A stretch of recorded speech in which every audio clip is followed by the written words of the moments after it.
పరిశుద్ధ నామమునకు స్తోత్రములు. మరి ఈ లైవ్ ద్వారా వీక్షిస్తున్న వారందరికీ ప్రత్యేకమైన వందనాలు తెలియజేస్తున్నాను.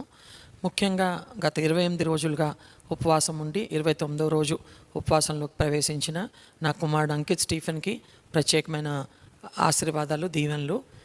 ఈరోజు నా అనుభవ సాక్ష్యాన్ని పంచుకోవడానికి దేవుడు నాకు అనుగ్రహించిన సమయాన్ని బట్టి దేవునికి ఎన్నో వందనాలు, స్తోత్రాలు చెల్లిస్తున్నాను. మరి నా పేరు శాంతి. నేను ఒక హైందవ కుటుంబంలో జన్మించాను. యేసుప్రభు అంటే ఎవరో కూడా మా తల్లిదండ్రుల కుటుంబాలకి కానీ మా తల్లిదండ్రులు కానీ పెద్దగా తెలియదు. అయితే మొట్టమొదటిగా మా అమ్మగారు తన 14 ఏళ్ల వయసులో యేసుప్రభుని రక్షకుడిగా అంగీకరించారు. మరి నాకు 10th క్లాస్ అయిపోయింది. ఇంటర్మీడియట్ కూడా 10th క్లాస్ అయిపోయింది. 10th క్లాస్ సెలవుల్లో మరి నేను తెనాలిలో మా మేనత్త గారి ఇంటికి వెళ్ళాను. ఆమె చాలా పెద్ద డాక్టర్ గారు. అయితే మేము వెళ్ళిన వెంటనే ఒక స్వామీజీ దగ్గరికి వెళ్తున్నారు ఆవిడ. నేను అడిగాను, అత్త నువ్వు ఎక్కడికి వెళ్తున్నావు అంటే, నేను స్వామీజీ దగ్గరికి వెళ్తున్నానని చెప్పింది. నాకు చాలా ఇంట్రెస్ట్ అనిపించింది. ఎందుకు వెళ్ళకూడదు స్వామీజీ దగ్గరికి, ఎప్పుడు వెళ్ళలేదు కదా అని చెప్పి నేను అక్కడికి వెళ్ళాను. వెళ్తే అక్కడ ఆయన చాలా శ్రావ్యంగా పాడుతున్నారు, ఏదో ఉపదేశం చేశారు. చాలామంది భక్తులు అక్కడికి వచ్చారు. వచ్చినప్పుడు నేను ఆయన దగ్గరికి వెళ్ళి, ఏమండి నాకు ఈ చాలా విషయాలు నాకు డౌట్లు ఉన్నాయండి, అవన్నీ క్లారిఫై చేసుకోవాలని చెప్పి నాకు ఆశగా ఉందని చెప్పి అన్నాను. అన్నప్పుడు ఆయన అన్నారు కదా, నా దగ్గరికి చాలామంది భక్తులు వస్తారే, ఏం క్వశ్చన్లు అడుగుతావు నన్ను అడుగు అన్నారు.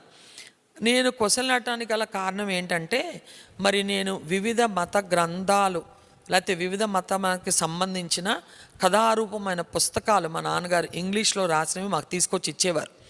అవన్నీ మేము చదివేవాళ్ళం. ఎందుకు మా నాన్నగారు తీసుకొచ్చి ఇచ్చేవారని నేను నమ్ముతున్నానంటే, మేము ఎక్కడైతే ఈ కిరస్తానీ మతంలోకి వెళ్ళిపోతామేమో అనే భయం ఆయనకు ఉండేదేమో. ఆయన ఏం చేసేవారంటే, రకరకాల మత సంబంధమైన కథారూపమైన పుస్తకాలన్నీ కూడా ఆంగ్లంలో ఉన్నవన్నీ కూడా మాకు తెచ్చి ఇచ్చేవారు. మాతో ఏమనేవారంటే, మీరు ఇద్దరు ఆడపిల్లలైతే ఏంటి, మీరు చక్కగా చదువుకొని వేరే దేశాలు వెళ్ళి ఉన్నతమైన స్థితిలో మీరు ఉండాలి, ఎవ్వరు ఇద్దరు ఆడపిల్లలని చెప్పి కించపరిచి నేను ఒప్పుకొని అనేవారు. మేము కూడా మా నాన్నగారు అలా అన్నారు కదా, బాగా చదివి వేరే దేశాలు వెళ్ళాలి, ఇంగ్లీష్ బాగా రావాలని చెప్పి తెగ చదివేసేవాళ్ళం పుస్తకాలన్నీ. వాటితో పాటు అరేబియన్ నైట్స్ అని రకరకాల కథలు తెచ్చేవారు, కానీ మెయిన్ భక్తి సంబంధమైన కథారూపమైన పుస్తకాలు ఎక్కువ తీసుకొచ్చేవారు. అవన్నీ చదవటం వలన చాలా రకాల డౌట్లు నా మనసులో వచ్చి అవన్నీ అడుగుతానని చెప్పి అన్నప్పుడు ఆయన అన్నారు కదా, నా దగ్గరికి చాలామంది భక్తులు వస్తారే, నన్ను ఎవరు ఎప్పుడు ఇలా అడగలేదు, సరే అడుగు, ఏం అడుగుతావో అని చెప్పి అన్నారు. అన్నప్పుడు నేను చాలా విషయాలు అడిగినప్పుడు ఆయన అన్నారు కదా, మరి నువ్వు అడిగిన ప్రశ్నలకి సమాధానం చెప్పాలంటే ఇప్పుడు సమయం చాలదు, అయినా ఒక మాట అడుగుతాను, నీ 10వ తరగతి చదివాను అంటున్నావు, 14-15 ఏళ్ళ వయసు ఉంటుందా నీకు అని అడిగారు. అవునండి అన్నాను. 15 ఏళ్ల వయసులో నీకింత ఆధ్యాత్మిక చింతన ఎందుకు అని అడిగారు. మన మామూలు భాషలో చెప్పుకోవాలంటే 15 ఏళ్ల వయసులో నీకు దేవుడి గురించి ఎందుకమ్మా అని అడిగారు. అప్పుడు నేను ఒక మాట చెప్పాను. ఏమని చెప్పానంటే, ఏం చెప్పనండి, మా అమ్మగారేమో రోజు ప్రార్థన చేస్తారు, మా నాన్నగారేమో రోజు పూజలు చేస్తారు, అసలు ఏ దేవుడిని అనుసరించాలి, ఏ దేవుడు నిజమైన దేవుడు, ఎవరిని నమ్ముకోవాలి, ఈ విషయం నాకు అర్థం కాక నా తల ఇలా కొట్టుకొని మరి ఆ సంశయాలతో మిమ్మల్ని ఇన్ని ప్రశ్నలు అడిగానండి అని చెప్పి అన్నాను. అన్నప్పుడు ఆయన అన్నారు, వీటన్నిటికీ నేను సమాధానం తర్వాత చెప్తాను, ఒకసారి రా మళ్ళీ, కాకపోతే ఒక మాట చెప్తాను, జీవితంలో గుర్తుపెట్టుకోమన్నారు. ఏంటండి అంటే, మన మతం ఉండగా పరాయి మతం ఎందుకు అన్నారు. ఇది చాలా స్లోగన్ చాలా నచ్చింది, చాలామందికి నచ్చే స్లోగన్ అనుకుంటున్నాను నేను లోకల్లో. అయితే నాకు కూడా అలాగే అనిపించింది, అవును కదా, మన మతం ఉండగా పరాయి మతం ఎందుకు అని చెప్పి నేను కూడా అనుకున్నాను. ఇంకా నేను ఎట్టి పరిస్థితుల్లో యేసుప్రభుని నమ్ముకోవాలనుకోలేదు. మరి ఇంటికి వచ్చేసాము. తర్వాత నేను ఇంటర్మీడియట్ పూర్తయింది. ఇంటర్మీడియట్ అంతా నేను ఇంకా చాలా బాగా పూజలు చేసేదాన్ని. మా అమ్మ మా అక్క ప్రార్థన చేసేవారు, మా నాన్నగారు నేను పూజలు చేసేవాళ్ళం. ఇలా జరుగుతున్న సమయంలో ఇంటర్మీడియట్ అయిపోయిన తర్వాత అప్పట్లో ఎంసెట్, నీట్ కాదు, ఎంసెట్ కోచింగ్ వెళ్తున్నాను నేను. నాకు చిన్నప్పటి నుంచి ఏంటంటే, మా బాబాయిలు మా మేనత్త అందరు డాక్టర్స్ కనుక నేను కూడా డాక్టర్ అవ్వాలని చాలా బాగా చదివేదాన్ని. ఇంటర్ అంతా కూడా ఎప్పుడు నాకు ఫస్ట్ ర్యాంకే వచ్చేది. అయితే ఇంకా నాకేంటంటే ఒక కళ అన్నమాట, వైట్ యాప్రన్ వేసుకొని స్ట్రెత్ మెడ చుట్టూ పెట్టుకొని మరి నేను చక్కగా నడుస్తూ వెళ్ళాలి, అందరూ డాక్టర్ అని పిలవాలని చెప్పి ఒక యవనస్తురాలుగా కళ్ళకు అనేదాన్ని. దానికోసం నేను చాలా కష్టపడ్డాను. మరి ఆ విధంగా చదువుతున్న సమయంలో ఒకరోజు సాయంత్రం నేను ఇలాగే ఎంసెట్ కోచింగ్కి వెళ్తున్నాను. మా అమ్మగారు వచ్చి నా 2 చేతులు పట్టుకొని, అమ్మ కాలనీలో ఏదో సువార్త కూటాలు జరుగుతున్నాయంట అన్నారు. నాకు ఆ మాట వినగానే చాలా నవ్వు వచ్చేసింది. ఎందుకంటే ఏంటి కూటమా అన్నాను. అంటే ఎందుకంటే ఎప్పుడు అటువంటి పదజాలాలు ఎప్పుడు వినలా. కూటమా అంటే ఏంటి అన్నాను. మా కూటమని పెట్టారంట. కూటమి అంటే మీటింగ్ అని కూడా నాకు అప్పుడు ఏం అర్థం కాలే, ఎందుకంటే మనం సాధారణంగా వాడే పదం కాదు కాబట్టి. సరే ఉందంట, మనం వెళ్దామా అని అడిగారు. నేను ఎందుకు వస్తాను, నువ్వు నీ పెద్ద కూతురు వెళ్ళండి, నాకు అది ఇంట్రెస్ట్ లేదు అని చెప్పి నేను చేయి విదిలించుకోకపోతే మా అమ్మగారు ఎందుకో నా చేయి పట్టుకొని బాగా దుఃఖపడుతున్నారు. ఆ మా అమ్మ ఏడుస్తుంటే నాకు చాలా జాలేసింది. అయ్యో ఎందుకమ్మా ఏడుస్తావు, నేను వస్తాను అని చెప్పి మొత్తానికి ఆ కూటానికి వెళ్ళాం. ఆ కూటానికి వెళ్ళేటప్పటికి ఒక ఆయన లేచి ఏవేవో చెప్తున్నాడు. నాకు అస్సలు ఇంట్రెస్ట్ లేదు, వినాలని అనిపించట్లా నాకు. నేను వెళ్ళిపోదామంటే మా అమ్మగారు చాలా స్ట్రిక్ట్. ఆవిడ చెప్తే తప్ప వెళ్ళటానికి లేదు, ఆవిడ కనుసైగ చేస్తే తప్ప నేను వెళ్ళటానికి లేదు. అంత బాగా పెంచారు మమ్మల్ని, కళ్ళతోనే కంట్రోల్ చేసేవారు. ఆ తరంలో మరి అలాగ ఉండేది కదా, తల్లిదండ్రుల కంట్రోల్లో పిల్లలు ఉండేవాళ్ళం మరి. అయితే ఒక ఆయన లేచి ఏదో చెప్తున్నాడు, తర్వాత ఇంకొక ఆయన లేచాడు. ఇంకొక ఆయన లేచి ఆయన ఏదో చెప్తున్నాడు, నేను వెళ్ళిపోదామని అనుకుంటున్నాను. ఈలోపు ఆయన ఏమని చెప్తున్నారంటే, ఆయన ఒక అర్చకుడిగా పనిచేసేవారంట. అయితే ఆయన కొన్ని గ్రంథాలు తీసి చదువుతున్నప్పుడు ఒక మాట ఆయనలో చాలా అలజడి లేపిందంట. ఏంటంటే, రక్త ప్రోక్షణ లేనిదే పాపక్షమాపణ లేదు. ఎవరైతే మానవుల పాప పరిహారార్థమై సిలువలో బలి అయ్యారో అటువంటి అవతార పురుషుని ద్వారానే మనుషులకు మోక్షప్రాప్తి కలుగుతుందని చెప్పి ఆ మాట రాయబడిందంట. ఆ మాట రాయబడినప్పుడు ఎవరు అవతార పురుషుడు? అవతార పురుషులు లోకానికి వచ్చినప్పుడు వాళ్ళు దుష్ట శిక్షణం, శిష్యరక్షణం చేయడానికే వచ్చారు. మరి ఇంకా కొన్ని విషయాలు చదువుతున్నప్పుడు ఆ అవతార పురుషుడు కన్యక గర్భంలో జన్మిస్తాడని, అది మాత్రమే కాకుండా అవతార పురుషుడు నశించిపోయిన వారిని వెతికి రక్షించడానికి ఈ లోకానికి పంపబడ్డ దైవమానవుడని, ఈ మాటలని చదువుతున్నప్పుడు ఆయనలో భయంకరమైన అలజడి రేగి ఎవరు అనే ప్రశ్న బయలుదేరిందంట. ఎవరనే ప్రశ్న బయలుదేరినప్పుడు ఎవరిని అడిగినా సరే ఎవరు చెప్పడానికి ఇష్టపడలేదంట. నీకెందుకు అయ్యని, నువ్వు చేసేది చేసుకోమని చెప్పి ఖండితంగా చెప్పారంట. ఆ విధంగా చెప్పినప్పుడు ఆయన ఆ అవతార పురుషుని వెతుక్కుంటూ వెళ్ళటం ప్రారంభించాడంట. అలా వెతుక్కుంటూ వెళ్తున్నప్పుడు మరి ఒక పట్టణానికి వెళ్తే ఏదో సామాగ్రి తెద్దామని చెప్పి పట్టణానికి వెళ్తే అక్కడ కొంతమంది నుంచుని పాడుతున్నారంట. ఏమని పాడుతున్నారంటే, ఇదిగో కన్యక గర్భవతి కుమారుని కను, ఆయనకి ఇమ్మానుయేలు అని పేరు పెట్టబడును అని చెప్పి పాడుతుంటే, ఈయనకి నాకు విన్నది, నేను చదివింది ఇదే కదా అని చెప్పి పరిగెట్టుకొని వెళ్ళి, ఎవరండి కన్యక గర్భంలో జన్మించారు, ఎవరండి ఇమ్మానుయేలు, ఎవరండి మనుషుల పాప పరిహారార్థమై సిలువలో బలి అయ్యారు, ఎవరండి అని అడిగితే వాళ్ళందరూ అన్నారంటే, నీకు తెలీదా, ఆయన పేరే యేసుక్రీస్తు అని చెప్పారంట. స్తోత్రం చెప్దామండి, దేవునికి స్తోత్రం కలుగును గాక. ఆ విధంగా చెప్పినప్పుడు ఆయన చాలా మరి అదొకలాగా అయిపోయి, అవునా ఆయన నిజమైన దేవుడు అయితే ఆయన ద్వారానే మనుషులకు మోక్షప్రాప్తి కలుగుద్దని చెప్పి ఆయన అలా మాట్లాడుతూ తన యొక్క అనుభవ సాక్ష్యాన్ని చెప్తుంటే నేను చాలా నిర్లక్ష్యంగా లేచి వెళ్ళిపోదామని చెప్పి పైకి లేచాను. మరి ఇక మా అమ్మగారి సంగతి కూడా పట్టించుకోదలుచుకోలేదు. ఇవన్నీ ఎందుకు వినాలి అసలు నేను అని చెప్పి అనుకుంటుండగా ఆయన అంటున్నారు కదా, ఆయనే నిజమైన దేవుడు అనే సత్యాన్ని నేను ప్రకటిస్తుంటే ఎవరైనా యేసు ప్రభువుని రక్షకుడుగా అంగీకరించగలరా అని చెప్పి అడుగుతున్నారు ఆయన. నేను అనుకున్నాను, ఎవడు అంగీకరిస్తాడబ్బా అనుకున్నాను. ఎవరైతే అంగీకరించారో పరుగులు పెట్టి ముందుకు రండి, ఆ ప్రభువుని రక్షకుడుగా అంగీకరించండి. మీరేమీ చేయక్కర్లేదు, మీ నోటితో నేను పాపిని ప్రభువా, నా పాపాలు క్షమించమని చెప్పి అడిగితే చాలు, నా హృదయంలోకి రమ్మని ఆహ్వానిస్తే చాలు, ఆయన నీ హృదయంలోకి వస్తాడు. అప్పుడు నువ్వు క్రైస్తవుడిగా మారతావు, క్రైస్తవురాలుగా మారతావు అని చెప్తున్నప్పుడు నేనెందుకు మారాలి అని చెప్పి లేవబోతుంటే ఒక వెలుగు వచ్చి గట్టిగా నన్ను తాకిందండి. ఆ వెలుగు నన్ను తాకగానే భయంకరంగా ఏడుస్తున్నాను. నేను ఇంటర్మీడియట్ అయిపోయింది, 16-17 సంవత్సరాలు ఉంటాయేమో. ఇంకా భయంకరంగా ఏడుస్తున్నాను. నా తప్పిదాలు, నేను ఏదో అంటే నరహత్యలు దొంగతనాలు చేయకపోయినా నేను చేసిన చిన్న చిన్న తప్పిదాలు అవన్నీ నా కళ్ళ ముందుకు వచ్చేస్తున్నాయి. నేను పరుగులు పెట్టి అంటున్నాను కదా, నిజమైన దేవుడు యేసుక్రీస్తు అనే విషయం నాకు అర్థమైంది. ఆ దేవుడు నాకు కావాలి, ఆ దేవుడిని నేను నా హృదయంలోకి ఆహ్వానిస్తాను, నా తప్పులు నేను క్షమించమని చెప్పి వేడుకుంటానని చెప్పి పరుగులు పెట్టి వెళ్ళి ఆ రాత్రి ప్రభువుని నా రక్షకుడిగా అంగీకరించాను.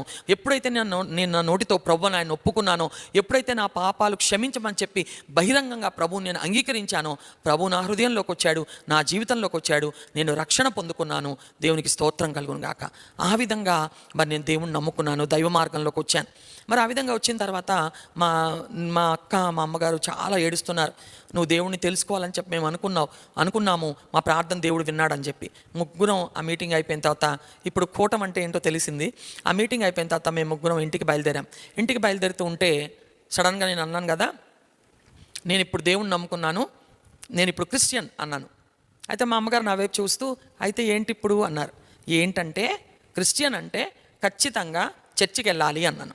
అనగానే మా అమ్మగారు అన్నారు, నీదంతా ఉడుకు రక్తం, ఇప్పుడు మొన్నటిదాకా యేసుప్రభు దేవుడు కాదన్నావు, ఇప్పుడేమో యేసుప్రభు దేవుడు అంటున్నావు, చర్చికి ఎలాగ వెళ్తాము అని అడిగారు.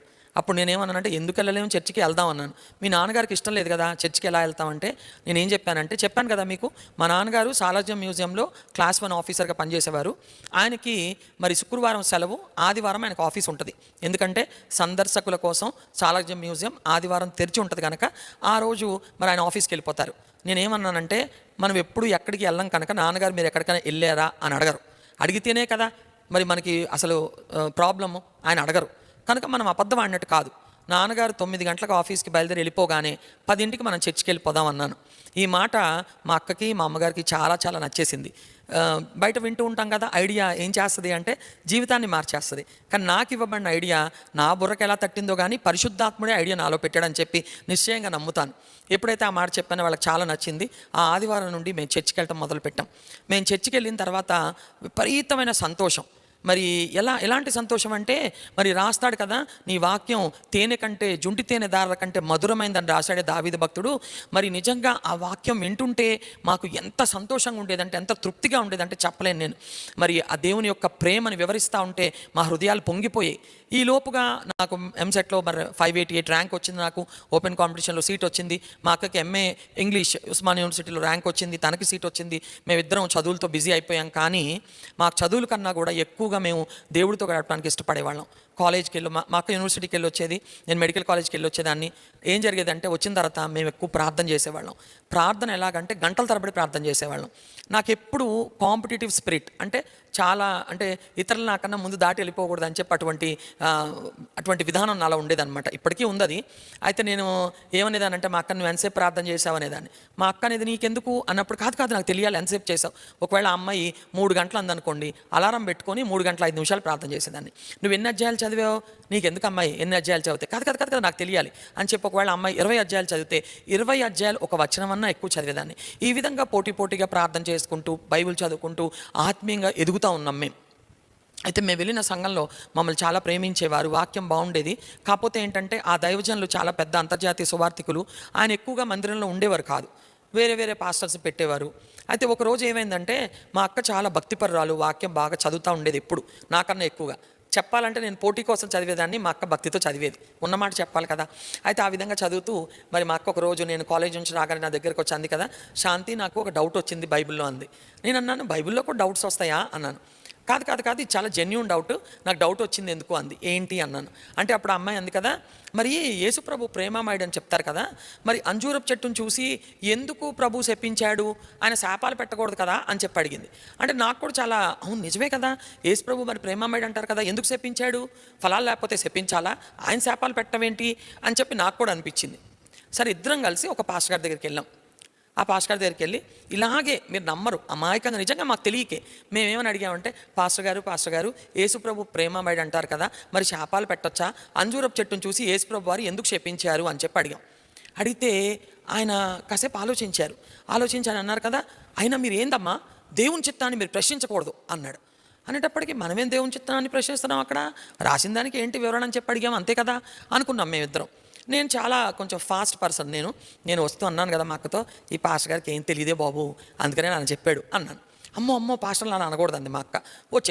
వచ్చేసిన తర్వాత మళ్ళీ అలా కొన్ని రోజులు ఇలాగే పోటీగా ప్రార్థన బైబిల్ ఇవన్నీ చదువుతూ ఉన్నాయి, మందిరానికి వెళ్తున్నాం. ఒకరోజు నేను ఇంటికి వచ్చేటప్పటికి మా అక్క మళ్ళీ వచ్చి, బైబిల్లో నాకు డౌట్ వచ్చింది అంది. అసలు నాకేం డౌట్ రాదు కదా, నీకెందుకు డౌట్ వచ్చింది, ఏంటి ఆ డౌట్ అన్నప్పుడు మా అక్క అంది కదా, మరి నేను అపోస్తలుల కార్యం 2వ అధ్యాయం 1వ అధ్యాయం 2 అధ్యాయాలు చదువుతున్నప్పుడు నాకు చాలా డౌట్ వచ్చేసాయింది. ఏంటి అన్నాను. అక్కడ ఏమని రాయబడిందంటే, వారు యెరూషలేము నుండి వెళ్ళక తండ్రి యొక్క వాగ్దానం కోసం మేడగదిలో వారు కనిపెట్టారని, ఆ విధంగా వారు కనిపెట్టినప్పుడు అగ్నినాలుకలు విభాగింపబడినట్లుగా పరిశుద్ధాత్మ శక్తి వారి మీద వ్రాలినప్పుడు వారు అన్య భాషలతో మాట్లాడసాగిరి అని ఉంది కదా, ఇదేంటి అని అడిగినప్పుడు నేనన్నాను, నీకెంత తెలుసో నాకు అంతే తెలుసు, నన్ను అడుగుతావేంటే బాబు, పాస్టర్ గారి దగ్గరికి వెళ్దామని చెప్పి అన్నాను. ఆ పాస్టర్ గారి దగ్గరికి వెళ్ళాం. పాస్టర్ గారు ఇలా ఉందేంటండి బైబిల్లో అని అడిగాం మేము. ఏమీ అలా ఆ మాటే అడిగాం. అడగగానే ఆయనకు చాలా కోపం వచ్చేసింది. ఆయన ఏమన్నారంటే, ఏందమ్మా గిట్లా అడుగుతారు మీరు, ఏంది అసలు ఈ పెంతికోస్తోళ్ళని ఉంటారమ్మా, వాళ్ళకి ఒక్కొక్కసారి ఇమోషన్ ఎక్కువైపోతుంది, ఇమోషన్ ఎక్కువైపోయినప్పుడు వాళ్ళు డామ్ డామ్ డామ్ డుష్ అంటారమ్మా అని చెప్పాడు ఆయన. చెప్పేటప్పటికి అసలు నీరు కారిపోయి ఇంకేం మాట్లాడకుండా బయలుదేరి వచ్చేసిన తర్వాత నేను అన్నాను, ఏంటి అసలు ఇది, పెంతికోస్తు అంటారు, లోథరన్ అంటారు, సిఎస్ఐ అంటారు, బ్యాప్టిస్ట్ అంటారు, ఏంటిదంతా అసలు దేవుడు ఒక్కడే అని చెప్తున్నారు కదా, ఇన్ని రకాల వ్యవహారాలు ఏంటి, పెంతెకోస్తలు డామ్ డామ్ అనేలా ఉంటే బైబిల్లో ఇది ఎందుకు రాయబడింది అని చెప్పి నేను అసలు ఇంకా చర్చికి రాను, నేను మామూలుగా యేసుప్రభు దేవుడు కనుక ప్రార్థన చేసుకుంటాను, నాకు ఇలాంటివన్నీ ఏమి ఇష్టం ఉండదని చెప్పి మా అక్కతో చాలా వాదించాను. అప్పుడు మా అక్క అంది కదా, మనం ఏం బాధపడద్దు, దేవుడు మనని సత్యంలో నడిపిస్తాడు అని చెప్పింది. మేము ఏ చర్చికి అయితే వెళ్తున్నామో ఆ చర్చి మేము మానేసాం. ఎందుకంటే మేము ఆత్మీయ ఆకలితో అలమటించిపోతూ ఉంటే మేము అడిగిన వాటికి సమాధానం దొరకట్లేదు అనే బాధ మాకు ఎక్కువైపోయింది. అయితే ఆ చర్చిలో కొంతమంది మా దగ్గర బయలుదేరి వచ్చి ఏమన్నారంటే, ఏంటి మీరు చర్చి మానేశారు, మీ పెళ్ళిళ్ళు ఎవరు చేస్తాడు, మీ సమాధులు ఎవరు చేస్తారని చెప్పి అడిగారు. మాకు ఆ పెళ్ళిళ్ళ గురించి సమాధుల గురించి మాకేం తెలియదు అసలు. మేము ఒక్కటే నిజమైన దేవుడు ఎవరో ఆ అన్వేషణలో నిజమైన దేవుణ్ణి కనుగొన్నాం, నిజమైన దేవుణ్ణి ఆరాధించాలనే తపనతో ఉన్నాం, దేవుని వాక్యాన్ని మరి బాగా తెలుసుకోవాలనే ఆశతో ఉన్నాం తప్ప మాకు పెళ్ళిళ్ళు ఎవరు చేస్తారు, లేకపోతే మాకు సమాధులు ఎవరు చేస్తారు, అసలు ఆ సమాధాలు చేయాలని కానీ పెళ్ళి వాళ్లే చేయాలనే విషయం కూడా మాకు తెలియదు. మొత్తానికి మేము అలా బాధపడుతున్న సమయంలో ఏ క్రైస్తవ సహోదరు అయితే ఒకానొక సమయంలో ఒక పాస్టర్ గారు మా ఇంటికి పంపించిందో, ఆ సహోదరితో మా అమ్మగారు విషయాలు చెప్పినప్పుడు ప్రతి వారం మా ఇంటికి మరి పాస్టర్ గారులు వచ్చేవారు, ఎవరో ఒక పాస్టర్ గారిని తీసుకొచ్చేవారు. తీసుకొస్తే మేము ఏం చేసేవాళ్ళం అంటే చక్కగా వాక్యం చెప్పించుకొని వినేవాళ్ళం. తర్వాత మరి దైవజంటికి శ్రేష్టమైన పదార్థాలన్నింటిలో భాగాలు ఇవ్వాలని చెప్పి మా అక్క వంటల పుస్తకాలు కొనుక్కొని, పాపం తను చిన్నదే ఎంఏ చదువుతుంది, మరి ఆ వంటలన్నీ అవన్నీ ప్రతి వారం ఏదో కొత్త వంటకం చేసి పెట్టేది. తర్వాత మంచి కానుక ఇచ్చేవాళ్ళం. ఆ తర్వాత స్టార్ట్ అయ్యేదన్నమాట క్వశ్చన్ అవర్. బైబిల్లో మాకు వచ్చిన డౌట్స్ అన్నీ పాస్టర్స్ అడుగుతూ ఉండేవాళ్ళం. ఒక 3-4 వారాలు అయిపోయిన తర్వాత ఆ ఆంటీ గారు కాళ్ళు ఇడ్చుకుంటూ వచ్చారు. ఆంటీ ఈ వారం ఏ పాస్టర్ గారు వస్తారు అని అంటే ఆవిడ అన్నారు కదా, మీ ఇంటికి ఏ పాస్టర్ గారు రారు కొడుకు, ఎందుకంటే మీరు ప్రశ్నల బాణాలు సంధిస్తున్నారంట, వాళ్ళు ఎవరికి నచ్చట్లేదు అని చెప్పింది. చెప్పేటప్పటికి నాకు చాలా కోపం వచ్చింది. ఏంటి అసలు పాస్టర్లు రాకపోవడం ఏంటి, వాళ్ళకి చెప్పలేరా మనం అడిగిన దానికి, అందుకే రావట్లేదు అది అన్నప్పుడు మా అక్క, నువ్వు అలా ఆవేశపడకూడదు, మనం ప్రార్థన చేద్దామని చెప్పి ఆంటీ వెళ్ళిపోయిన తర్వాత మేము చాలా కన్నీరు కార్చి ప్రార్థన చేసాం. ప్రభువా, మేమేమన్నా అడిగామా, మాకు వాక్యంలో సత్యం తెలుసుకోవాలి, లోతు తెలుసుకోవాలని ఉంది కదా, మరి ఆ లోతు తెలుసుకోవాలంటే మాకు వివరించేవాళ్ళు లేకపోతే ఎలాగా, మరి నువ్వు ఎవరిని పంపిస్తావు, మేము ఎలా తెలుసుకోవాలి సత్యాన్ని అని చెప్పి మరి ఆ విధంగా మేము అడుగుతున్నప్పుడు మరి మా అక్క ఏమని చెప్పిందంటే, మనం పరిశుద్ధాత్ముని వేడుకోవాలి, ఎందుకంటే పరిశుద్ధాత్ముడు మనల్ని సర్వసత్యంలో నడిపిస్తాడని చెప్పింది. ఆ చెప్పినప్పుడు మేము ప్రార్థన చేయడం ప్రారంభించాం. కొన్ని వారాలు అయ్యాక మరి ఆ తల్లిగారు ఒక పాస్టర్ గారిని తీసుకొచ్చారు. ఆయన చూస్తేనే భయం వేసింది. మరి ఆయన ఒకలాగా మొత్తం స్ఫోటక మచ్చలు, ఆయన చూస్తేనే భయంకరంగా ఉన్నాడు. పైగా ఆయన భాష అంతా కూడా విద్య లేని పామరుడు అని చెప్పి ఆయన మాటల ద్వారా అర్థమైంది. ఆయన తీసుకొచ్చిన తర్వాత మరి ఇలాగే మరి మేము వాక్యం చెప్పించుకున్నాం, చాలా బాగా చెప్పారు, భోజనం పెట్టాం, మంచి కానుక ఇచ్చాం. ఆ తర్వాత క్వశ్చన్ అవర్ ప్రారంభించాం. ఇంకా ఎన్ని ప్రశ్నలు అడిగామో ప్రతి ప్రశ్నకి కూడా మరి నిజంగా master of divinity, master of theology, bachelor of divinity చదివిన వాళ్ళు చాలామంది ఉంటారు. మరి వాళ్ళకి ఎంత నాలెడ్జ్ ఉంటుందో నాకు తెలియదు, కానీ విద్య లేని పామరుడు పరిశుద్ధాత్మ అభిషేకంతో నిండిన ఆ గొప్ప దైవజనుడు మేము అడిగిన ప్రతి ప్రశ్నకి మరి సమాధానం ఇచ్చారు. అలా సమాధానం ఇచ్చినప్పుడు మాకేమనిపించిందో తెలుసా, ఇదివరకు అనేవారు టైఫాయిడ్ వల్ల లంకణాలు జరిగి తిండి తిప్పలేక ఎన్నో రోజుల నుంచి మరి నిజంగా ఆకలితో అలమటించిపోతూ ఉన్న సమయంలో నిజంగా దైవజనుడు చెప్పిన వాక్యం ఎలా ఉందంటే, అది నిజంగా మమ్మల్ని ఎంతగా తృప్తిపరిచిందంటే నేను చెప్పలేను. మంచి విందు భోజనం పెట్టినట్టుగా వాక్యం మమ్మల్ని తృప్తిపరిచినప్పుడు వెంటనే మేమిద్దరం కళ్ళనీళ్ళు పెట్టుకొని అన్నాం కదా, పాస్టర్ గారు మేము వెళ్ళే చోట మాకు ఇలాంటివి చెప్పరండి, దేవుణ్ణి ఆరాధించేవారు ఆత్మతో సత్యంతో ఆరాధించాలి కదా, మరి మేము ఎక్కడ దేవుణ్ణి ఆరాధించాలని చెప్పి అడిగినప్పుడు ఆయన అన్నారు కదా, అమ్మ మరి దేవుని చిత్తమైతే మీకు ఇష్టమైతే మీ ఇంట్లో నేను ఆరాధన ప్రారంభిస్తానమ్మా, 3 దినాలు ఉపవాసం ఉందామని చెప్పన్నారు. అన్నప్పుడు మేము సంతోషంతో గంతులు వేస్తున్నాము. పాస్టర్ గారు వెళ్ళిపోయారు. వెంటనే మా అమ్మగారు అన్నారు కదా, ఏంటి మీరు సంతోషంతో గంతులు వేస్తున్నారు, తమాషా అనుకుంటున్నారా, మీరు ఇదేంటి ఆలయం పెట్టమంటే ఆయన మీకు ఆలస్యం ఏంటి, మారుమనసు పొందారు కదా, బాప్తిజం తీసుకోమంటారు, బాప్తిజం తీసుకున్న తర్వాత క్రైస్తవ పెళ్ళిళ్ళు చేసుకోమంటారు, మన వాళ్ళెవ్వరూ యేసు ప్రభువుని నమ్ముకోలేదు కదా, చాలా ఇబ్బందులు వచ్చేస్తాయి, అస్సలు వద్దు, నేను ఎలాగైతే రహస్యంగా ప్రార్థన చేసుకుంటున్నాను మీరు కూడా అలాగే ప్రార్థన చేసుకోండి అన్నప్పుడు మా అక్క నేను అస్సలు ఒప్పుకోలేదు. మా అక్క ఒక మాట అంది. మా అమ్మగారు అన్నారు, అమ్మో మిమ్మల్ని ఎవరు పెళ్లి చేసుకుంటారు. మా అక్క ఏమందంటే, అమ్మ మాకు పరలోకమే ముఖ్యం, పెళ్ళి కాకపోతే ఏంటి, ఇప్పుడు పరలోక రాజ్యం కావాలి మాకు, దాన్ని మించింది ఏదీ లేదు, నువ్వు బంధువుల గురించి ఆలోచించకు, బంధువులు మనకి విమోచన అనుగ్రహించలేదు, మన కోసం ప్రాణం పెట్టలేదు, వాళ్ళు ఏం చేస్తారు, మహా అయితే ఆస్తిపాస్తులు ఇవ్వరు, లేకపోతే మనం వెలివేసేస్తారు, మన మీద ముద్ర వేస్తారు, అయినా పర్వాలేదు మేము ప్రభు కొరకే నిలబడతామమ్మా అని చెప్పినప్పుడు మా అమ్మగారు చాలా ఆందోళన పడి ఏం వద్దు అనేవారు. అయినా సరే మేమిద్దరం బాగా ప్రార్థన చేసుకునేవాళ్ళం. నాకంత భక్తి లేకపోయినా మా అక్క యొక్క భక్తిని బట్టి నేను కూడా తనతో పాటు ఏకీభవించి తను ఏమంటే అది అనేదాన్ని. అలాగ మేము ప్రార్థన చేసుకుంటూ ఉండగా మరి ఏం జరిగిందంటే, ఒకరోజు ఇదేంటి మేము అలా ప్రార్థన చేస్తూ ఉండగా మా అమ్మగారు మరి ఒక చర్చికి తీసుకెళ్లారు. ఆ చర్చికి తీసుకెళ్తే ఆ చర్చిలో ఒక దైవజనుడు వాక్యం చెప్తున్నారనమాట. ఏమని చెప్తున్నారంటే, పిరికివారు పరలోక రాజ్యానికి వారసుడు కాదు, పరిశుద్ధాత్మ దేవుడు నన్ను ఇదే చెప్పమంటున్నారు అని చెప్పి వాక్యం చెప్తున్నారు. వెంటనే నేను మా అక్క అన్నాం కదా, అమ్మ నీకోసమే ఈ వాక్యం అంటే, మా అమ్మగారు అన్నారు, బోల్డ్ మంది వచ్చారు కదా, నా కోసమేనా వాక్యం, ఏం కాదన్నారు. అన్న తర్వాత మేము వచ్చేసి మళ్ళీ మేమిద్దరం చాలా ప్రార్థన చేస్తున్నాం. అమ్మతో మాట్లాడు తండ్రి, మరి ఇంటికి ఆలయం వస్తుందంటే వద్దంటుంది మా అమ్మ అని చెప్పి. మా అమ్మని నేనైతే అడిగాను, అమ్మ మరి నువ్వు ఒక్కదానివే దేవుడిని నమ్ముకున్నానని బాధపడుతుంటే, మరి దేవుడు మమ్మల్ని రక్షణలోకి నడిపించాడు, మరి మందిరానికి వెళ్ళలేకపోయాను అనుకున్నావు, మరి మందిరానికి వెళ్ళగలుగుతున్నాం కదా, ఇప్పుడు మందిరమే మన ఇంటికి వస్తానంటే ఎందుకు వద్దంటున్నావమ్మా అని చెప్పి అడిగినప్పుడు మా అమ్మగారు, మీరు ఉడుకు రక్తం, మీరు మాట్లాడకండి, రహస్యంగా ప్రార్థన చేసుకుందాం, ఏమొద్దా ఇవన్నీ అన్నారు మా అమ్మగారు. అన్నప్పుడు చాలా భారంగా ప్రార్థన చేశాము. ఆ రోజు డిసెంబర్ 31 రాత్రి మరి చాలా ఆందోళనగా ఉంది. మరి ఆలయానికి వెళ్ళకపోతే ఎలాగా, అందుకని ఏదో ఒక చర్చికి వెళ్ళాలని చెప్పి ఒక చర్చికి వెళ్ళాం. ఒక చర్చికి వెళ్ళిన తర్వాత వాచ్ నైట్ సర్వీస్ జరుగుతుంది. ఆ సర్వీస్ అయిపోయిన తర్వాత అర్ధరాత్రి అయిపోయింది, ఇంకా హ్యాపీ న్యూ ఇయర్ చెప్పేసిన తర్వాత ముగింపు మళ్ళా ప్రార్థన చేస్తున్నారు. ఆ ప్రార్థన చేస్తున్న సమయంలో సడన్గా ఒక పెద్ద స్వరంతో ఏదో భాషలో ఒక ఆవిడ మాట్లాడుతున్నారు. ఆ భాష ఏంటో మేము ఎప్పుడు వినలా. తర్వాత ఆ మందిరానికి కూడా మేము వెళ్ళటం మొదటిసారి. ఆ భాష ఎంత దూరం అంటే, మన ఇల్లు ఒకవేళ మూల ఉంటే మెయిన్ రోడ్ వరకు వినపడుతుంది ఆ స్వరం. ఆ భాషలో మాట్లాడిన తర్వాత మేము తుళ్ళి పడిపోయి, ఇప్పుడు నేను చెప్తున్నప్పుడు కూడా నా రోమాలు నిక్కబడుచుకుంటున్నాయి. అలా ఆ భాషలో మాట్లాడుతూ ఆ తర్వాత ఆమె ఏమందంటే, నా కుమారి ఝాన్సీ మునికోలకు ఎదురు తన్నకు, నా వాక్యం వైపు చూచి నడువు, ఇదే యెహోవా వాక్కు అని చెప్పి ఆమె చెప్తుంటే మేము తుల్లిపడిపోయాం, మొక్కమొక్కలు చూసుకుంటున్నాం. ఝాన్సీ ఎవరు?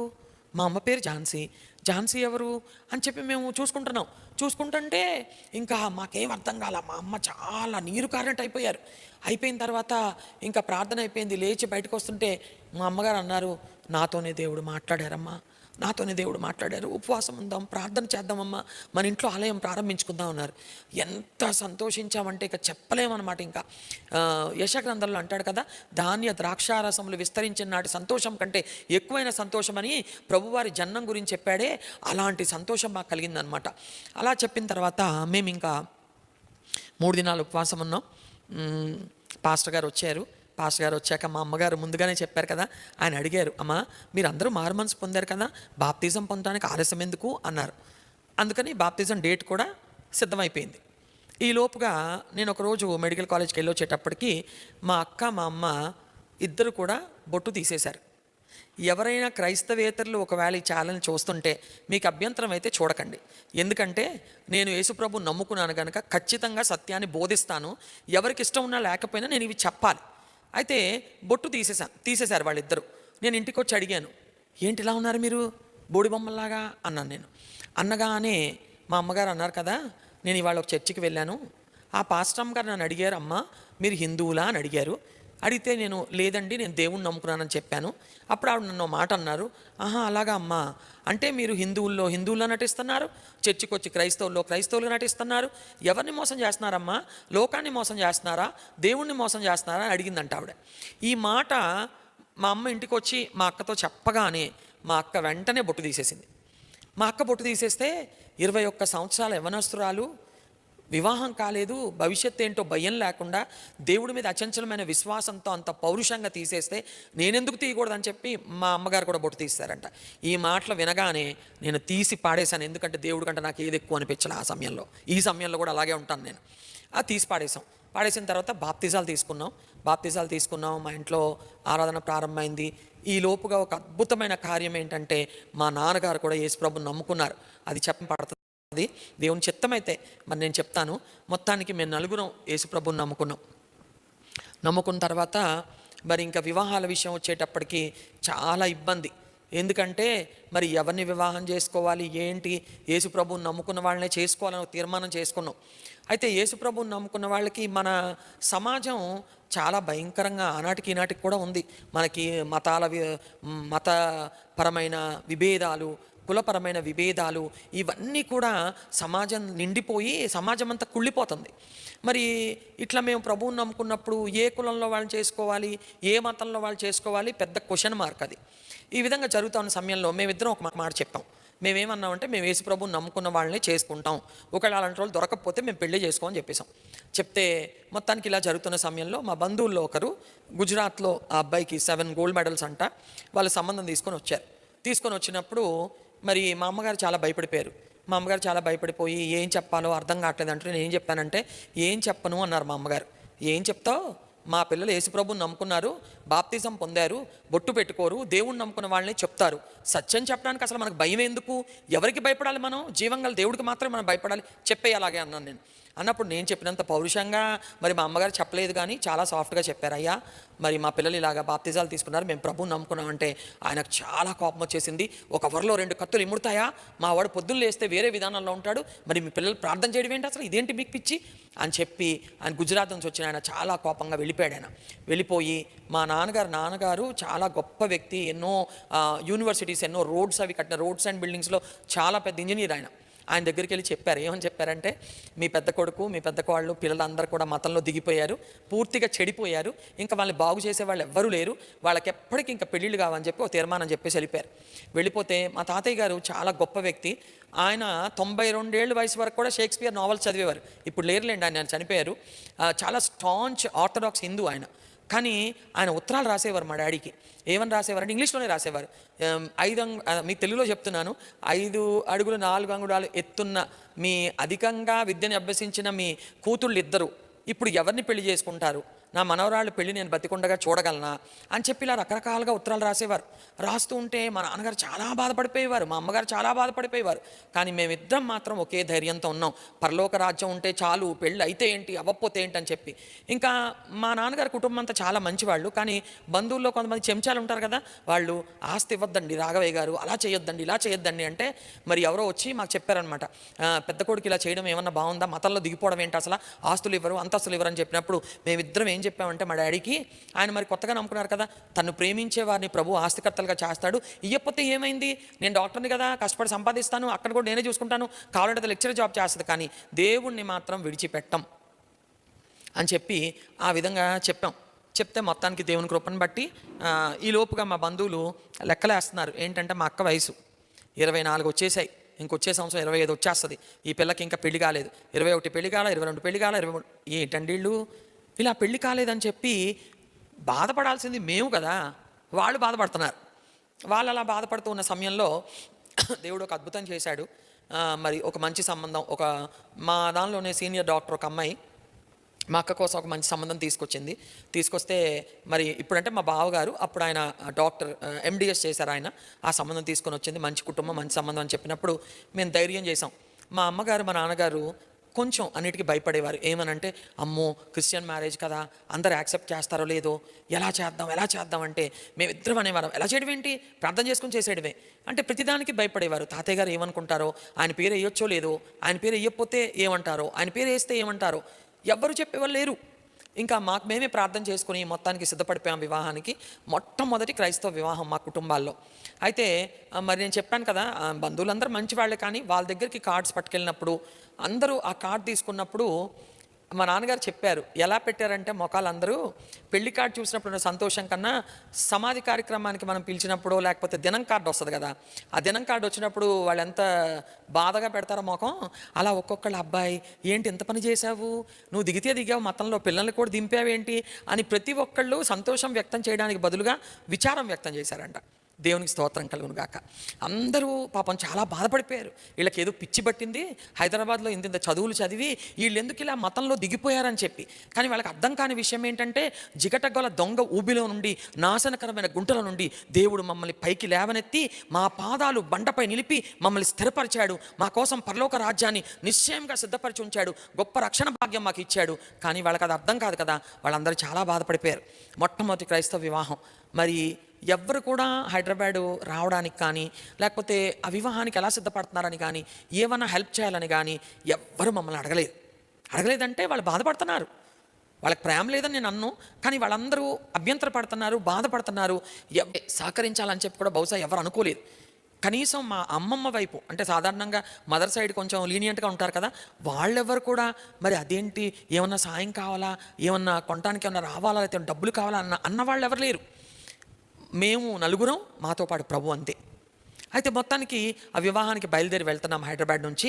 ఎంతమందో తెలుసా, పాకలో వివాహానికి ఒక 25 మంది ఉంటారుగా, పాప వాళ్ళు ఎంత లేనోళ్ళైనా మరి చుట్టుపక్కల బంధువులను ఎవరినో తీసుకెళ్తారుగా. మాకైతే మేము నలుగురమే వివాహానికి బయలుదేరాం.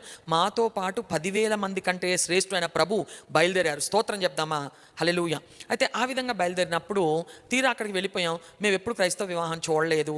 మరి మా అత్తయ్య గారు, అంటే మా పెద్ద అత్తయ్య గారు, మా బావగారు యొక్క తల్లిగారు, ఆవిడ చాలా చక్కగా స్కూల్లో టీచర్స్ని పిలిచి మా అక్కగా వేయలేయడం, చీర కట్టించడం అని అంతా చేశారు. తీరా మేము హాల్లోకి వెళ్ళేటప్పటికి ఎంత ఆశ్చర్యం అంటే, ఎటు చూసినా మా బంధువులే. తెనాలి, బాపట్ల, రేపల్లె, పొన్నూరు, మునిపల్ల అన్ని ప్రాంతాల నుంచి మరి అటు మా అమ్మగారి వైపు బంధువులు, మా నాన్నగారి వైపు బంధువులు, మా అమ్మ మేనమామ భార్యల తమ్ముళ్ళు, పిల్లలు, ఇంకెవరు ఆళ్ళీళ్ళని కాదు, మొత్తం మా కుటుంబాలన్నీ కూడా అక్కడే ఉన్నాయి. దేవుని వాక్యం ప్రకటించబడింది, దేవుని నామం మహింపరచబడింది. అందుకై దేవునికి ఎన్నో వందనాలు చెల్లిస్తున్నాను. ఆ విధంగా మా అక్కకి ఒక మంచి డాక్టర్ గారితో వివాహం జరిగింది. మరి అది మొట్టమొదటి క్రైస్తవ వివాహం మా కుటుంబాల్లో. మరి దేవుడు మరి వారిని చాలా దీవించాడు. మా అక్క వివాహం అయిపోయిన తర్వాత ఆ వచ్చిన వాళ్ళు చాలా బాధపడ్డారు. అయ్యో క్రైస్తవ వివాహం అని చెప్పి మా తాతగారు, మా నాయనమ్మ అందరూ కూడా బాధపడ్డారు. ఏమి బాధపడినప్పటికీ పెళ్లి చేసుకున్న వాళ్ళు సంతోషంగా ఉన్నారు, పెళ్లి చేసిన వాళ్ళు మా అమ్మ నాన్నగారు సంతోషంగా ఉన్నారు. ఆ విధంగా దేవుడు తన కార్యాన్ని జరిగించాడు. అది అయిపోయిన తర్వాత మేము ఇంటికి వచ్చేసాం. ఇంటికి వచ్చేసాక ఇంకా మా అమ్మ మా నాన్నగారు నా వివాహం కోసం ఆలోచించడం మొదలుపెట్టారు. మరి ప్రార్థన చేసేవారు, నేను కూడా ప్రార్థన చేసుకునేదాన్ని. నేను ఎప్పుడు ఏమనుకునేదాన్ని అంటే, బాగా చదువుకున్నాను కనుక అమెరికా వెళ్ళిపోవాలి, మంచి డాక్టర్ని చేసుకొని సేవకు బాగా సహాయం చేయాలని చెప్పి ఆలోచన చేశాను. మరి ఆ విధంగా జరుగుతున్న సమయంలో మరి ఏ పాస్టర్ గారు సంబంధం తీసుకొచ్చినా నాకు దైవ సేవకుల సంబంధాలు తీసుకొస్తున్నప్పుడు మరి లేదండి అసలు మా ఇంట్లో ఎవరు దేవుణ్ణి నమ్ముకోలేదు, మా పాపదే మొట్టమొదటి క్రైస్తవ వివాహం, వద్దండి పాస్టర్లది మేము చేసుకోమండి అని మా అమ్మగారు చెప్పేవారు. నేను కూడా చెప్పేదాన్ని, వద్దండి అంకుల్ పాస్టర్ సంబంధం అది నేను చేసుకోను, ఎందుకంటే నేను డాక్టర్గానే స్థిరపడాలనుకుంటున్నాను, దేవుని సేవకి ఇస్తానని చెప్పేదాన్ని. ఇలా జరుగుతున్న సమయంలో ఒక గొప్ప దైవజనులు సిద్దిపేట ప్రకాష్ గారు మరి అనుకోకుండా సాలార్జంగ్ మ్యూజియంకి వచ్చి అక్కడ మా నాన్నగారికి పరిచయం అయ్యారు. ఆయన మా ఇంటికి వచ్చి నాతో మాట్లాడి వెంటనే ఏమన్నారంటే, ఈ పాపకి తగినటువంటి అబ్బాయి సిద్ధంగా ఉన్నాడమ్మా అని చెప్పారు.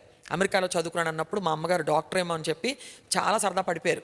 నేను కూడా డాక్టర్ ఏమో అనుకున్నాను. కానీ ఆయన ఏం చదివారండి, ఏం చేస్తారు అంటే, ఆయన చర్చ్ అనే సంస్థలో ఇవాంజలిజం సువార్త డైరెక్టర్గా పనిచేస్తారని చెప్పినప్పుడు వెంటనే మా అమ్మగారు నేను అయితే వద్దు అన్న గట్టిగా అన్నప్పుడు, అదేంటమ్మా అంత మాట అన్నారంటే, లేదండి మేము అస్సలు పాస్టర్లను చేసుకోమండి అని మా అమ్మగారు. నేను కూడా అసలు వద్దంకులు, నేను చాలా గారభంగా పెరిగాను, చాలా ఇంపేషెంట్, నేను చాలా అసహనంగా ఉంటాను, చాలా స్పీడ్గా ఉంటాను, వద్దంకులు నేను సేవకు పని చేయను, అసలు వద్దు అని చెప్పాం. చెప్పినప్పటికీ ఆ దైవజండు 10 రోజులకో 15 రోజులకో మా నాన్నగారికి ఫోన్ చేస్తూ మరి చెప్తా ఉండేవారు, ఆ సంబంధం మీకు చాలా బాగుంటుందమ్మా అని చెప్తున్నప్పుడు చాలా బాధేసి, మరి ఇప్పుడు విన్నారంటే ఆయన బాధపడతారేమో కానీ నేను ఏమన్నానంటే, అసలు మా నాన్నగారితో, డాడీ అసలు ఆ పాస్టర్ గారి పెత్తనం ఏంటి నా జీవితం మీద, ఆయన ఎందుకు అనాలి, అతను సరిపోతాడని చెప్పి నేను వాదించేదాన్ని. మా అమ్మగారు అనేవారు, మీరు చెప్పొచ్చు కదండి మాకు పాస్టర్ వద్దని చెప్పి ఎందుకు మొహమాట పడతారని మా అమ్మగారు అనేవారు. కానీ దైవజండు మరి దైవాలోచనతోనే ఆ మాట చెప్పుంటారు. మొత్తాన్ని దేవుని కృపను బట్టి తరుముకొని వచ్చినట్లుగా మరి పాస్టర్ గారి సంబంధం వచ్చింది. వస్తే మరి నేను అయితే వాళ్ళు వస్తారని చెప్పినప్పుడు నేను చాలా భయపడిపోయాను. నేను చాలా ప్రార్థన చేశాను. ఆ రోజు నేను మరి హౌస్ సర్జెన్సీ చేస్తున్నాను. ఇంకా నేను హాస్పిటల్కి వెళ్ళకుండా నేను చాలా ఏడుస్తూ ఉపవాసం ఉండి ప్రార్థన చేశాను. ప్రభువా నేనేంటి ప్రభువా సేవకుని చేసుకోవడం ఏంటి, మేము చూస్తే గారాభంగా పెరిగాం, దానికి తోడు మా సంఘ పాస్టర్ అనేవారు, మీరు ఎక్కడ పనికి వస్తారమ్మా సేవకి, సేవ అంటే తమాషా అనుకుంటున్నారో, ఇబ్బందుల కొలిమిలో కాలుస్తాడు దేవుడు అని చెప్తే, నేను చెప్పాను కదా చాలా స్పీడ్గా ఉంటానని, మా అక్కతో అనేదాన్ని, పాస్టర్ గారు ఎందుకు అలా చెప్తున్నారు, ఇబ్బందుల కొలిమిలో కాలిస్తే, ఒకవేళ కాలిస్తే ఆయన ఎలా భరించాడంట, నన్ను వెళ్ళమని చెప్తాను అనేదాన్ని. దానికి అర్థం నాకు తెలియదు, కానీ యవ్వన కాలంలో ఉడుకు రక్తాన్ని బట్టి నేను అన్న మాటలు కానీ దేవుడు విన్నాడు. మొత్తానికి మరి ఈ సంబంధం దగ్గరికి వచ్చేసరికి చాలా భయం వేసింది నాకు. నేను మరి డిపార్ట్మెంట్కి వెళ్లకుండా నేను ఉపవాసం ఉండి ప్రార్థన చేస్తూ ప్రభుకు చెప్తున్నాను, ప్రభువా వద్దు నాయన, నేను సేవకుని చేసుకున్న ఆయన, నాకు ఎందుకు వచ్చింది ప్రభువా ఇదంతా, ఇబ్బందులు కొలిమంట ఇవన్నీ నాకు ఎందుకు ప్రభువా, నేను సేవ చేయను అని చెప్పి చాలా ఏడుస్తూ ప్రార్థన చేస్తున్నాను. అలా ప్రార్థన చేస్తుంటే దేవుడు స్పష్టంగా తన స్వరము ద్వారా మాట్లాడి ఒక వాక్య భాగాన్ని చూడమని చెప్పి నన్ను ప్రేరేపించారు. ఆ వాక్య భాగం యోబు గ్రంథం 23వ అధ్యాయము 12-13 వచనాల్లో ఉంటుంది. ఆ వాక్యం చదివినప్పుడు నేను ఇంకా అసలు అదొకలాగా అయిపోయాను. ఆ వాక్యం ఏంటో తెలుసా, అక్కడ అంటాడు కదా భక్తుడు, నా స్వాభిప్రాయం కంటే ఆయన మాటకు ఎక్కువ విలువిచ్చి తిని, ఆయన తనకి ఇష్టమైనది ఏదో అదే చేయను అనే మాట ద్వారా మరి దేవుడు నన్ను దర్శించినప్పుడు నేను చాలా చాలా ఏడ్చాను. అప్పుడు నేనేమన్నానంటే, ప్రభువా నేను ఎంత అవివేకంగా ప్రార్థన చేశాను, నువ్వేం చేయాలో నా జీవితంలో నేను నీకు చెప్పడం ఏంటి, నీ చిత్తాన్ని కదా నేను అడగాలి. కనుక ఇప్పుడు నేను ఏమని ప్రార్థన మార్చానంటే, నా స్వాభిప్రాయం కంటే నీ మాటకే నేను ఎక్కువ విలువిస్తాను నాయన, నీకు ఏదైతే ఇష్టమో అదే నా జీవితంలో చేయి. ఒకవేళ నీకు నేను సేవకుని చేసుకోవడం ఇష్టమైతే నేను దానికి అంగీకరిస్తున్నాను ప్రభా అని చెప్పి నేను ప్రభు సన్నిధిలో ఒక తీర్మానం చేసుకొని 4 గంటల వరకు నేను ప్రార్థన చేసుకుని ఉపవాసం ముగించి నేను కిందకు వచ్చాను. కిందకు వచ్చినప్పుడు మా అమ్మగారు అడిగారు, ఏమని ప్రార్థన చేసుకున్నావమ్మా అంటే, నేను అన్నాను, దేవుని చిత్తమైతే నేను సేవకుని చేసుకుంటానమ్మా, దేవుడికి చెప్పేశాను అన్నాను. మా అమ్మగారు అన్నారు, ఇబ్బందులు కొలిమిలో కాలుస్తాడే దేవుడు, చెప్పారు కదా మన పాస్టర్ గారు, మళ్ళీ నువ్వు ఎందుకు ఒప్పుకుంటున్నావు, సేవకుని చేసుకుంటా అని చెప్పి దేవుడికి ఎందుకు చెప్పావు అన్నారు. అన్నప్పుడు నేను అన్నాను, అమ్మా ఒకవేళ దేవుడు ఇబ్బందుల కొలిమిలో నన్ను కాలిస్తే, ఇబ్బందుల కొలిమిలో పడ్డప్పుడు మరి ఆ కొలిమి నుండి ఎలా బయటికి రావాలో దానికి కావాల్సిన సామర్థ్యాన్ని కూడా ఆ దేవుడే ఇస్తాడమ్మా, నన్ను బలహీనపరచకు. దేవుడు నాతో మాట్లాడిన తర్వాత నేను మళ్ళీ ఎలా వేరేగా చెప్తాననుకుంటున్నావు నువ్వు అన్నాను. నేను అన్న తర్వాత ఈ లోపుగా సంబంధం వచ్చింది. మరి ఆ దైవజనులు అభిషక్తులు రెవరెండ్ రెడ్డి స్టీఫెన్ అయ్య గారు, మరి ఆయన పెద్ద కుమారుడు రెడ్డి జ్యోతి కుమార్ గారు, మరి ఆయన సంబంధం వచ్చింది మాకు. వచ్చినప్పుడు వాళ్ళు మమ్మల్ని చూసుకోవడానికి వచ్చారు. వచ్చినప్పుడు దేవుని చిత్తాన్ని బట్టి మరి ఆ వివాహం కుదిరింది. ఎంతో ఇరుపక్షాల వాళ్ళు ఎంతో సంతోషించాం. మరి ఆయన చెప్పారు, నేను సువార్థికుడిని, నేను సేవకు వెళ్ళిపోతాను అని చెప్పినప్పుడు నేను కూడా సేవలో మీతో పాలిభాగస్వామి అవుతానని చెప్పి మాట ఇచ్చాను. వాళ్ళు వెళ్ళిపోయిన తర్వాత చెప్పాను కదా, మా అక్క చాలా భక్తిపరాలని, నా దగ్గరికి వచ్చి నువ్వు సేవకుని చేసుకుందామని దేవుడు చెప్పాడని చెప్పి తీర్మానం చేసుకున్నావు కదా, మరి మత్తయి సువార్త 4వ అధ్యాయం 20వ వచనంలో ఏమనుందో చూడు అంది మా అక్క. అన్నప్పుడు నాకు ఆ స్పీడ్ ఎప్పుడు అంతే. నేను అన్నానా ఏమనుంది అన్నాను. అనగానే మా అక్క అంది కదా, చూడమ్మా దానిలో ఏముందో చూడంటే, అది చూసినప్పుడు జారలను పిలిచినప్పుడు వాళ్ళ వలలో వదిలేసి ఆయన వెంబడించారంట. మరి నువ్వు ఇప్పుడు నీ భర్తతో పాటు సేవ చేస్తావా, లేకపోతే నువ్వు నీ డాక్టర్ వృత్తి కొనసాగిస్తావా అని అడిగింది. అలా అడిగినందుకు నాకు కోపం వచ్చి నేనేమన్నానంటే, ఎందుకు డాక్టర్ వృత్తి చేస్తాను, దేవుడు నన్ను సేవకు పిలిచినప్పుడు సేవే చేస్తాను అన్నాను. అన్నప్పుడు మా అక్క అలాగా అంది. తర్వాత దేవుని చిత్తాన్ని బట్టి చక్కగా వివాహం జరిగింది. వివాహం అయిపోయిన తర్వాత నేను అత్తవారింటికి వచ్చే సమయం, ఆ సమయంలో అన్ని బట్టలు మరి నాకు ఉన్న నగలు అన్నీ ప్యాక్ చేసుకుని బయలుదేరుతున్న సమయంలో నేను బుక్స్ అన్నీ కూడా రెడీ చేసుకున్నాను. రెడీ చేసుకుంటే మా అక్కంది ఇవి ఎక్కడ తీసుకెళ్తున్నావు అంది. అంటే మరి నా పిల్లలు తెలియాలి కదా, ఎంసెట్లో మా అమ్మకి 580 ర్యాంక్ వచ్చింది, పెద్ద డాక్టర్ మా అమ్మ, ఉస్మానియాలో చదివిందని తెలియాలి కదా, అందుకని తీసుకెళ్తున్నాను అన్నాను. వెంటనే మా అక్క అంది కదా, అలాగా, మరి నువ్వు చెప్తే నీ పిల్లలు నమ్మరా, నువ్వు డాక్టర్ అని, నువ్వు పుస్తకాలు చూపిస్తేనే నమ్ముతారా అంది. ఆయన నీకెందుకు అవన్నీ, నేను తీసుకెళ్తాను అని చెప్పి అన్నాను. అని ఆ బుక్స్ అన్ని తెచ్చేసుకున్నాను. తెచ్చేసుకున్న తర్వాత ఒక 4 రోజులు పోయాక ఫిజియాలజీ, గైటన్ రాసిన ఫిజియాలజీ చదవాలనిపించింది ఎందుకో. అనిపించి అయ్యగారితో చెప్పాను, ఏమండి పుస్తకాలు, మా ఇల్లు ఈ పుస్తకాలని మా ఇంట్లో ఎక్కడ పెడతానని ఏదో మూల ఆఫీస్లో పెట్టారంట ఎక్కడో, పెడితే ఆ పుస్తకం తెమ్మన్నాను. ఆ పుస్తకం తీసుకొని రమ్మంటే మరి మధ్యాహ్నం ఆఫీస్ నుంచి వచ్చిన తర్వాత పుస్తకం ఏది అంటే ఆయన చాలా విచారంగా మొహం పెట్టి, సారీ శాంతి, ఇంట్లో ప్లేస్ లేదని చెప్పి ఎక్కడో మూల ఆఫీస్లో పెట్టాను, దానిలో చెదలు ఉన్నట్టున్నాయి, పుస్తకాలన్నీ చెదలు తినేసాయని చెప్పారు. దేవునికి స్తోత్రం. మా అక్కకి చెప్తే అంది కదా, నువ్వు వదిలేసిన దాన్ని పట్టుకోవడం ఎందుకు, ఇంకా నువ్వు వదలాలనుకున్నావు కదా, దేవుని సేవే చేయని చెప్పి ఆ మాట మా అక్క చెప్పింది. దేవునికి స్తోత్రం కలుగును గాక. ఒక దైవజనుడికి భార్యగా మరి రెడ్డి స్టీఫెన్ అయ్య గారు, అభిషక్తులైన దైవజనుని ఇంట్లోకి నేను రావడానికి దేవుడు కృప చేశాడు. మరి 1993లో నా వివాహం జరిగింది. అప్పుడు మరి అయితే నేను ఒక విశ్వాసిగా, ఒక బలమైన విశ్వాసగానే చెప్పాలంటే, గంటల తరబడి ప్రార్థన చేసేవాళ్ళం, బైబిల్ క్షుణ్ణంగా చదివేవాళ్ళం, అనేక విషయాలు బైబిల్ ద్వారా నేర్చుకున్నాం, తెలుసుకున్నాం. కానీ ఒక సేవకురాలుగా ఎలా ఉండాలో నాకు తెలియదు అసలు. అయితే మరి వివాహం చేసుకున్న తర్వాత నేను కూడా అందరు విశ్వాసుల్లాగే చర్చిలో వెనక కూర్చొని వాక్యం వింటూ ఉండేదాన్ని. అందరూ వచ్చి నాకు ప్రభు స్తోత్రం అండి అని చెప్తే నాకు చాలా విచిత్రంగా ఉండేది. ఎందుకంటే హైదరాబాద్లో మరి అది మంచి పెద్ద సిటీ కదా, ఎవరు కూడా ప్రభు స్తోత్రం ఏమన్నారు, అందరూ ప్రైజ్ ది లార్డ్ అంటారు. ఈ ప్రభు స్తోత్రం అంటే కూడా నాకు విచిత్రంగానే ఉండేది. ఇప్పుడు నేను పాస్టర్ అమ్మను కదా, ఓహో ఇలా పిలుస్తారనమాట అనుకునేదాన్ని నేను. ఇలా జరుగుతూ వచ్చింది. ఇంకా కొద్దిసేపు సాక్ష్యం చెప్పిన తర్వాత దేవుని చిత్తం అయితే రేపు మరలా కొనసాగిస్తాను. కానీ ఒక విషయం మాత్రం చెప్పాలి. వివాహం అయిన తర్వాత మరి మా అత్తయ్య గారు దైవజనరాలు రిబ్కా స్టీఫెన్ అమ్మగారు, ఆవిడ సాక్ష్యం చెప్పారు నాకు ఒకసారి. ఏం చెప్పారంటే, ఆమె చెప్పారంట దేవుడితో, ఆమె కూడా అన్ని కుటుంబం నుంచి రక్షించబడ్డారు. ఆమె ఏం చెప్పారంటే, నాకు పిల్లలంటూ పుడితే వాళ్ళు నేను సేవకే సమర్పిస్తాను అని చెప్పి దేవుడికి చెప్పానమ్మా అని చెప్పారు. ఆ మాట పట్టుకొని వివాహం అయిన తర్వాత నేను ప్రార్థన చేసేదాన్ని, ప్రభువా నీవు నాకు పిల్లలంటూ ఇస్తే వాళ్ళిద్దరిని నీ సేవకే సమర్పిస్తాను ప్రభువా అని చెప్పి నేను ప్రార్థన చేశాక మరి దేవుడు మొట్టమొదటిగా నాకు ఒక కుమార్తెనిచ్చాడు. ఆమె పేరు మోనిక. మరి ఆమె యుక్త వయసుకు వచ్చిన తర్వాత, ఆమె పెరిగి పెద్దదన అవుతున్నప్పుడు, ఇంటర్మీడియట్కి వచ్చాక ఆమె ఏమని చెప్పిందంటే వాళ్ళ డాడీతో, పప్పా నేను దేవుని సేవే చేస్తాను, నేను బైపీసీ తీసుకొని నేను అమ్మలాగా నేను డాక్టర్ అవ్వగలను, కానీ నాకు ఇంట్రెస్ట్ లేదు, నేను దేవుని సేవే చేస్తాను పప్పా, నేను బిబ్లికల్ ఎడ్యుకేషన్ చేస్తానని చెప్పింది. బీకామ్ అయిన తర్వాత దేవుని కృపను బట్టి అమెరికా దేశానికి వెళ్ళి మాస్టర్ ఆఫ్ డివినిటీ చేసి వచ్చింది. దేవుని సేవలో చిన్నప్పటి నుంచి బలంగా వాడబడుతుంది, అనేక పాటలు కంపోజ్ చేసింది. మరి ఆ బిడ్డ దేవుని మహిమ కొరకు వాడబడతా ఉంది. అలాగే మరి నా కుమారుడు అంకిత్ విషయంలో మరి నేను ఎంతగానో ప్రార్థన చేశాను. మరి నేను గర్భవతిగా ఉన్నప్పుడు మరి మీలో కొంతమంది మరి ఏమనుకుంటారో నాకు తెలియదు. మరి మేమిద్దరం మా అక్క చెల్లెళ్ళం కనుక మాకు అబ్బాయిలు అంటే చాలా ఇష్టం. కనుక నేను మా అమ్మాయి పుట్టిన తర్వాత అబ్బాయి కావాలని చెప్పి దేవుణ్ణి రాత్రింబగళ్ళు అడిగాను. రాత్రింబగళ్ళు అంటే మీలో చాలామంది ఆశ్చర్యపోతారు. నేను గాఢ నిద్రపోయిన సమయంలో తప్ప, అప్పుడప్పుడే నిద్రపోతున్న సమయంలో కూడా 24 గంటల్లో బహుశా నేను గాఢ నిద్రపోయిన ఒక 5 గంటలు ఏమన్నా చేయలేదేమో కానీ 9 నెలలు కూడా నా కుమారుడు కావాలి ప్రభువా, నా కుమారుడు పుడితే నీ సేవకు సమర్పిస్తాను ప్రభువా, ఈ మాట ప్రభుతో ఖచ్చితంగా నేను చెప్పానండి. దేవునికి స్తోత్రం కలుగును గాక. ఆ విధంగా నేను ప్రార్థన చేసినప్పుడు మరి నిజంగా దేవుడు నా కుమారుడిని ఇచ్చాడు. అందుని బట్టి దేవునికి ఎన్నో వందనాలు చెల్లిస్తున్నాను.